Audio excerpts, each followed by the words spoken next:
Asia cup 2020 ടൂർണമെന്റിലുള്ള Indian ടീമിനെ നാളെ പ്രഖ്യാപിക്കും. മലയാളി താരം സഞ്ജു സാംസൺ ഓപ്പണറായി ടീമിൽ ഇടം പിടിക്കുമെന്നാണ് സൂചന. സൂര്യകുമാർ യാദവ് ഫിറ്റ്നസ് വീണ്ടെടുത്തതിനാൽ ക്യാപ്റ്റനായി തുടർന്നേക്കും. ഏഷ്യ കപ്പിന് പിന്നാലെ വെസ്റ്റ് ഇൻഡീസിനെതിരായ ടെസ്റ്റ് പരമ്പരയുള്ളതിനാൽ ടെസ്റ്റ് ടീമിലെ പ്രധാന താരങ്ങളെ ഒഴിവാക്കാനും സാധ്യതയുണ്ട്.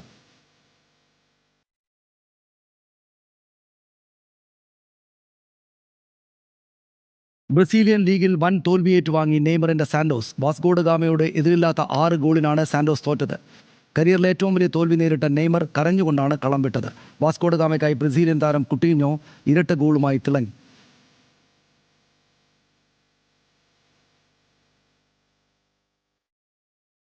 സിൻസിനാറ്റി ഓപ്പൺ ടെന്നീസ് ഫൈനലിൽ ഇന്ന് സൂപ്പർ പോരാട്ടം. ലോക 1 നമ്പർ താരം യാനിക് സിന്നർ സ്പാനിഷ് സൂപ്പർ താരം കാർലോസ് അൽക്കറാസിനെ നേരിടും. രാത്രി 12:30-ക്കാണ് കലാശ പോരാട്ടം. ഈ വർഷം ഇരുവരും നേർക്കുനേർ വരുന്ന 4ാമത്തെ ഫൈനലാണ് ഇത്.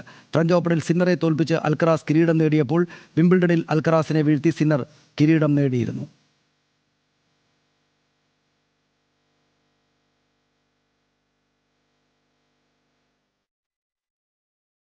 സിൻസിനാറ്റി ഓപ്പൺ ടെന്നീസ് വനിതാ ഫൈനലിൽ പോളണ്ട് താരം ഇഗ സ്യാംതക്കും ഇറ്റാലിയൻ താരം ജാസ്പിൻ പൗളീനിയും ഏറ്റുമുട്ടും. നാളെ പുലർച്ചെ 3:30-ക്കാണ് കലാശ പോരാട്ടം. 6 ഗ്രാൻഡ് സ്ലാം കിരീടം നേടിയ ഇഗ സിൻസിനാറ്റിയിൽ ആദ്യമായാണ് ഫൈനലിൽ എത്തുന്നത്.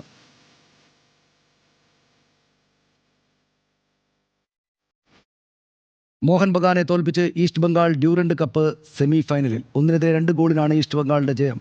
ദിമിത്രിയോസ് ആണ് ഈസ്റ്റ് ബംഗാളിനായി വിജയ ഗോൾ നേടിയത്.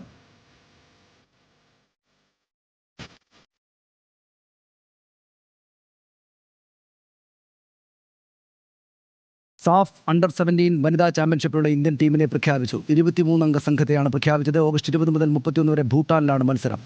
ഓഗസ്റ്റ് 20-ന് നേപ്പാളിനെതിരാണ് ഇന്ത്യയുടെ ആദ്യ മത്സരം.